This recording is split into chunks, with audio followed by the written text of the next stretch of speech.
Hi, I'm Kitty Felde. It's Halloween season, and here on the Book Club for Kids, we like to reprise our scariest books to celebrate. But sometimes real-life events are even scarier. This week I've been thinking a lot about Cuba. The electrical grid collapsed, and no one has had electricity for days and days, and now Tropical Storm Oscar has drenched the island. I visited Cuba a few years ago and met a writer of children's books, Isora Morales Suarez. We aired an episode about one of her books, The Meringue Witches, back in 2018. So just to let Isora know we're thinking about her at this scary time, we are reprising our episode of The Meringue Witches. It's the book club for kids. It's the book club for kids. It's the book club for kids. It's the book club for kids podcast. Hi, I'm Kitty Felde. We continue our international theme, this week with a novel by Cuban writer Isora Morales Suarez. It's called The Meringue Witches. That's right, meringue. It's a kind of like dessert-ish kind of thing, I guess. And it's like made with eggs and sugar. That's one of our readers from the Girlfriends Book Club Baltimore. Our celebrity reader, Adolfo Nodal, is a native of Cienfuegos, the small city on the southern coast where the novel is set. A place so remote and lonely, so uncivilized and impolite, that people used to ignore each other on a daily basis. This is the first novel published in English for writer Isora Morales Suarez. Este libro forma parte importante de She mi explains why the book was such an important part of her life and talks about her conflicted relationship with her hometown. This is the Book Club for Kids, the podcast where kids talk about books. We'll tell you how you can be on the show a little later on, but first, let's meet our readers. Hello, my name is Michaela. I'm in 6th grade. I go to Glen Oak Country School in Ellicott City, Maryland.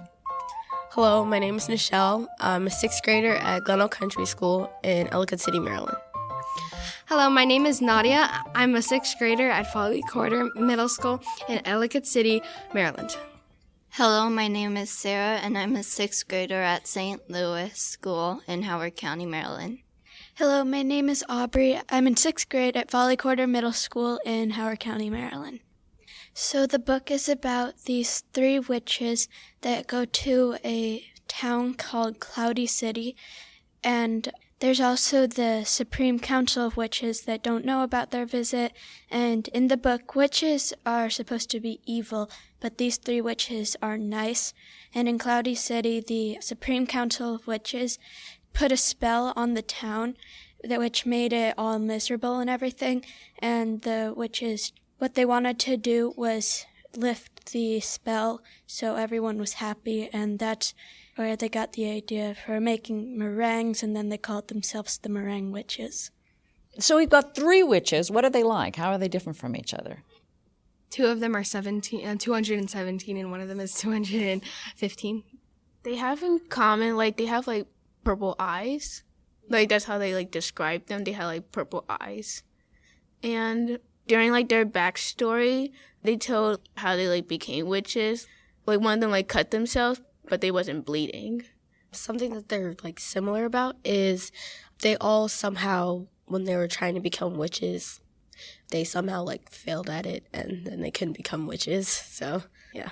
They all were kicked out of their schools for being too nice and too kind. What's the deal with the meringues? They're trying to make people happy with them. Well, we should start at the beginning, though. What the heck is a meringue? How would you describe it? It's a kind of dessert-ish kind of thing, I guess. And it's made with eggs and sugar. And yeah, they were just trying to make them, and they were trying to spread happiness to the city, and because it was so miserable and people didn't even talk to each other. So they were just trying to make people happy again and lift the curse. They made a bunch of meringues in different shapes. I remember one was in a washing machine shape, and at first the town was hesitant, but then when they tried them, they were like, "These are so good!" Nadia, you've made meringues before. How hard is it? I'm not sure because I only tried to make them once with extra ingredients from something my mom was cooking. So it didn't work out because they were kind of were melty and they were brown. It's hard to cook sugar without making it turn brown. Well, have you guys eaten meringues? I get from the Korean store. I think they're extremely sweet, a little bit too sweet for me, but yeah, they're pretty good. I like the texture. I asked our celebrity reader, are meringues a deal in Cuba? And he said, yeah, there's even a dance, the merengue, is named after meringues. And he said it's because, basically that's what they grow in Cuba. They don't have flour, so they can't have cookies. They have some, but they don't have a whole bunch. But everybody has a chicken out back, and everywhere you drive in Cuba, there's just miles and miles of sugarcane that's growing out there.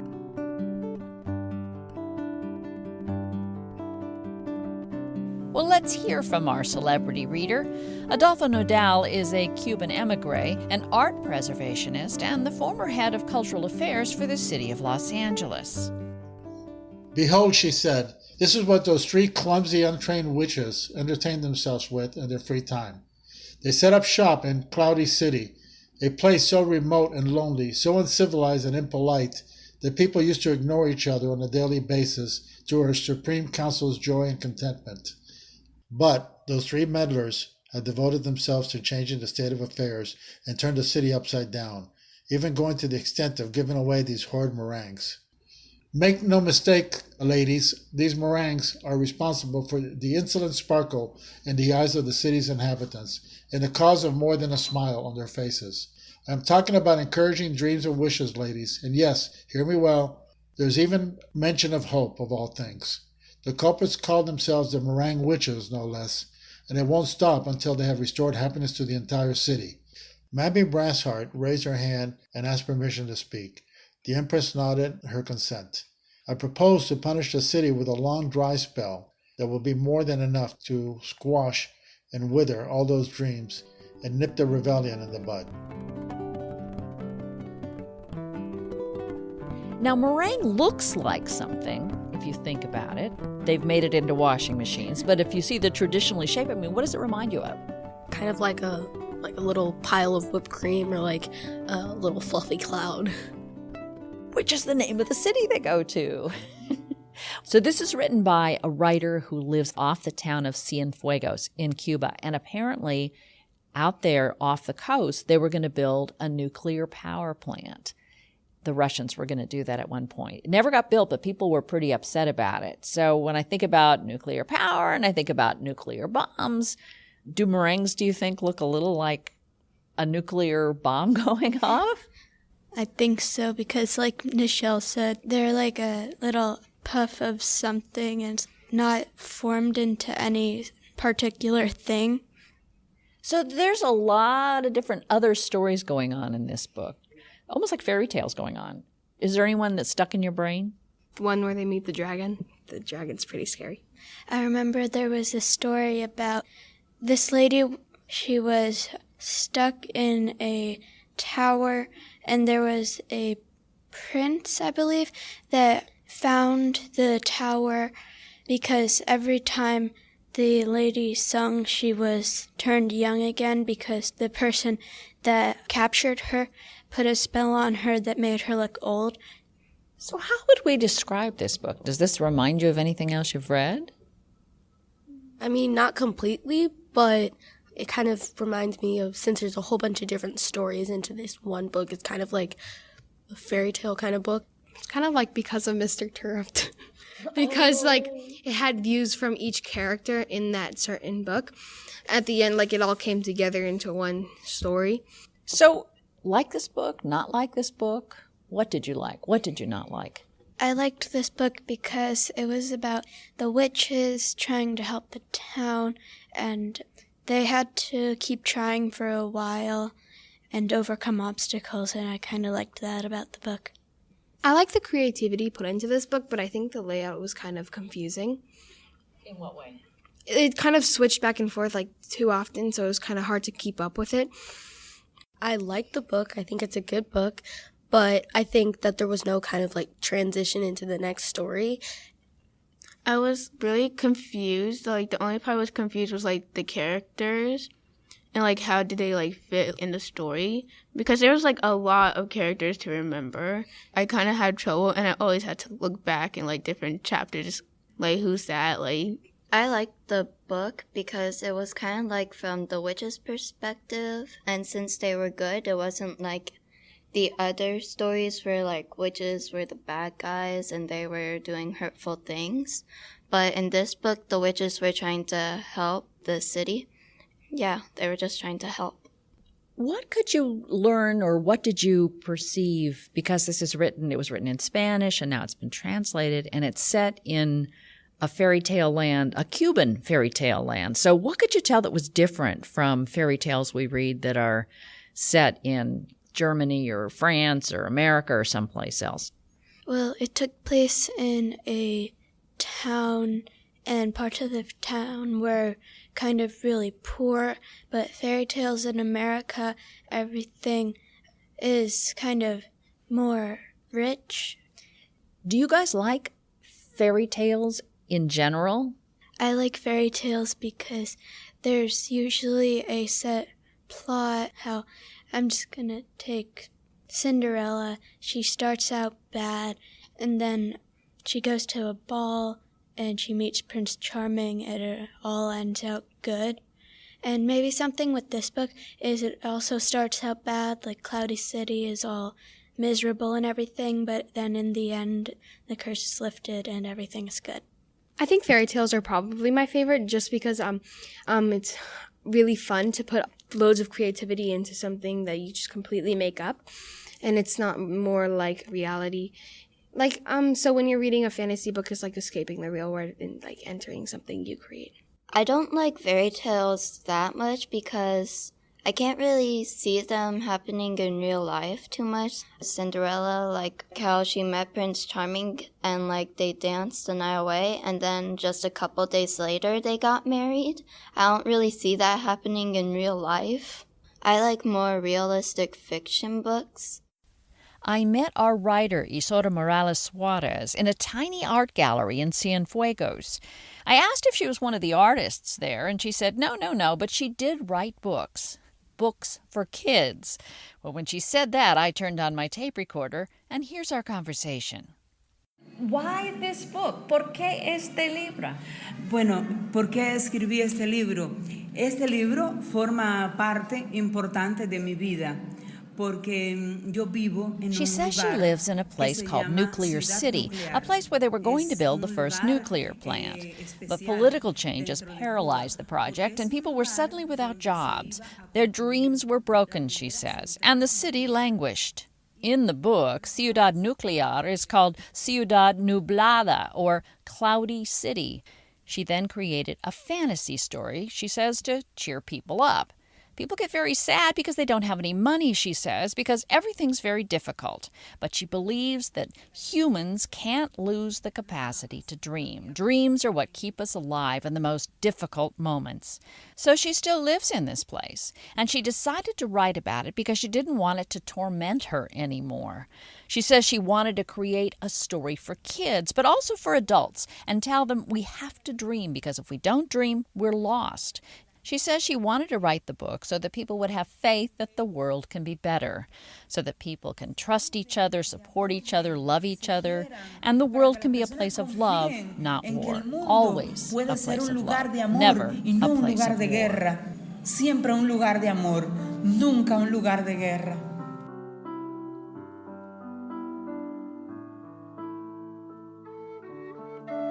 What about the idea from the book that individuals, these three individuals, can really change their world, which was Cloudy City, getting those people to stop being so depressed, even the weather cleared up at the end? I mean, is that something that you could relate to? Do you think that three individuals can change the world?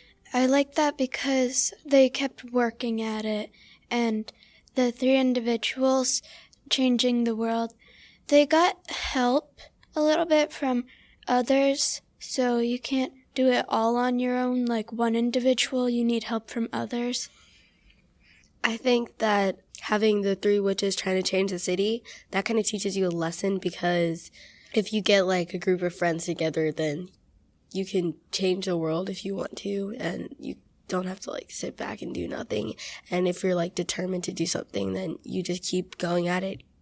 I think it may be able to teach you that you can't judge a huge group of people. Everybody has kindness. So you can't just judge everybody and say that they're like evil and just because of how they act or what they do. I just think that's what it was trying to say in a way. Well, do you think you guys have the power as a group or individuals to change part of your world? Individually, we can do little things to help. But if we get like a big group of people, we can like help more. If someone needs clothes or something around the world, we can like get done really quickly if a lot of people help. All right, we're up to our hardest question of all. What is your favorite book? My favorite book is one I read recently, Where the Red Fern Grows, because I like how the boy really wants something. He really wants 2 coonhounds, and he has to work really hard to get them. And never in his life he really had anything that he didn't have to work for.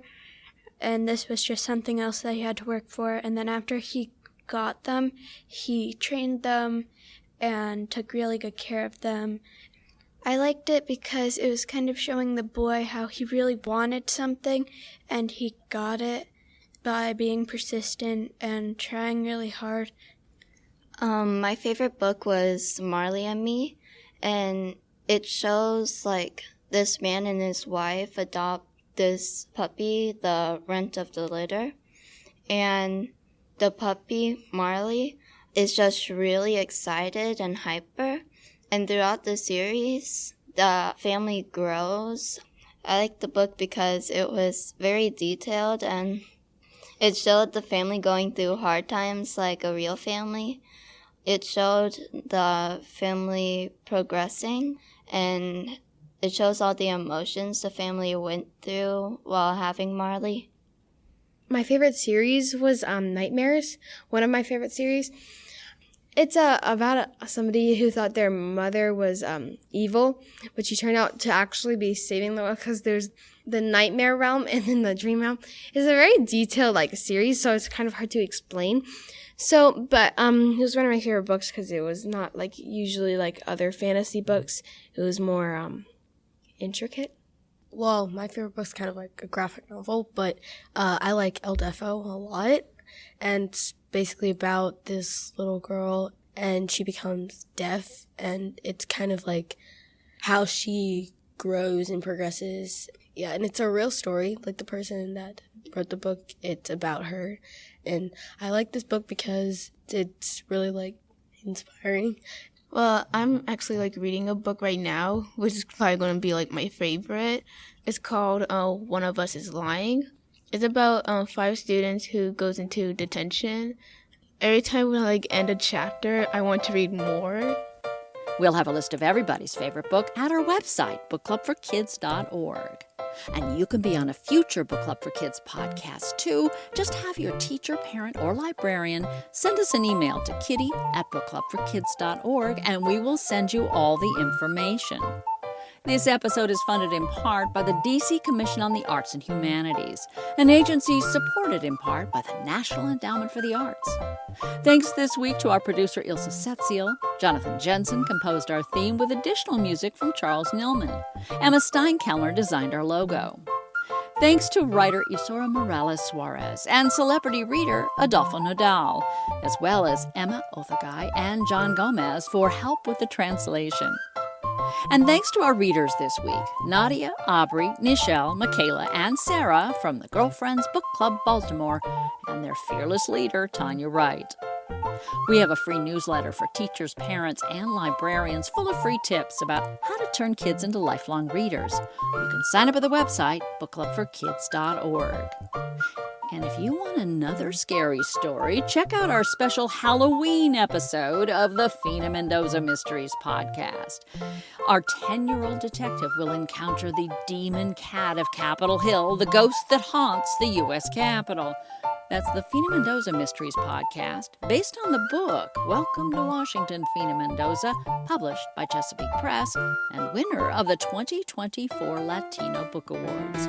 I'm Kitty Felde. Thanks so much for listening.